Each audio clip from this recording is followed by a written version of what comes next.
இதனைத் தொடர்ந்து போலீசார் மேற்கொண்ட விசாரணையில் பல திடுக்கிடும் தகவல்கள் வெளியானது. போய் சொல்லு, யாரவன்? ஆண்டவ பெருமாள். அவனே இங்க வந்து காலை வச்சா கூட காலை ரெண்டையும் வெட்டிடுவேன். சுல்லான் மதன்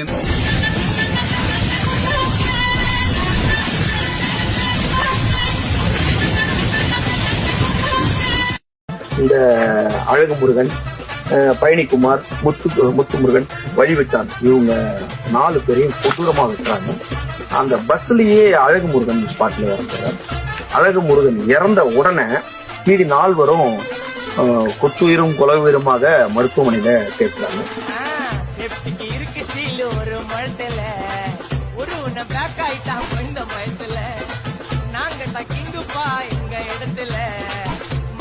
மாட்டிடுவோம் போட்டா படத்துல பேப்பர் நியூஸ்டா போட்டு கேசுடா.